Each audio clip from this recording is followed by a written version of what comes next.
সীমান্তে বদলে গেছে বাংলাদেশ। ভারতের আগ্রাসনের জবাব দেয়া হচ্ছে সাথে সাথেই। দিনাজপুর সীমান্তে বাংলাদেশিদের ধরে নিয়ে যাওয়ার পরপরই ভারতের দুই বাসিন্দাকে আটকে দেয় স্থানীয়রা।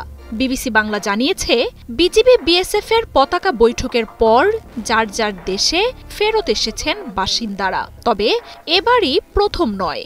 গেল কয়েক মাসে সীমান্তে বিএসএফ এর বিরুদ্ধে রুখে দাঁড়ানোর ঘটনা ঘটেছে বেশ কয়েকটি। কাস্তে হাতে কৃষকের সেই ছবি, বা সীমান্তে বিএসএফ এর কাঁটাতারের বেড়া দেওয়ার বিরুদ্ধে বিজিবির পাশে জনগণের অবস্থান নেয়ার মতো ঘটনা হইচই ফেলে দিচ্ছে ভারতেও।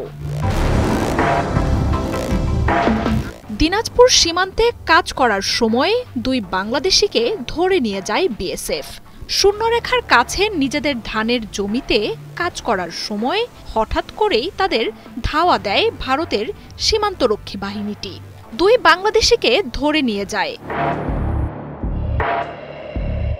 এই ঘটনা জানাজানি হওয়ার পর দুই ভারতীয় নাগরিককে ধরে আনে স্থানীয় বাংলাদেশিরা।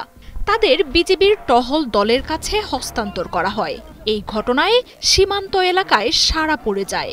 ব্যাপক আলোচনা শুরু হয় ঘটনা নিয়ে। পরে শুক্রবার সন্ধ্যায় বিজিবি বিএসএফ বৈঠকের মাধ্যমে দুই দেশের নাগরিকদের নিজ নিজ বাহিনীর কাছে তুলে দেয়া হয়। তবে এবারই প্রথম নয়। সীমান্তে আগের চেয়ে এখন সোচ্চার বাংলাদেশ। বিএসএফ এর উস্কানি বা অবৈধ তৎপরতার বিরুদ্ধে রুখে দাঁড়াচ্ছে সীমান্ত পারের বাসিন্দারা। গেল আগস্টে সরকার পতনের পর তড়িঘড়ি করে বাংলাদেশ সীমান্তে বেড়া দেওয়ার কাজ শুরু করে বিএসএফ। বাংলাদেশের অনুমতি ছাড়াই কাঁটাতারের বেড়া নির্মাণের এই ঘটনায় সীমান্তে চরম উত্তেজনা দেখা দেয়।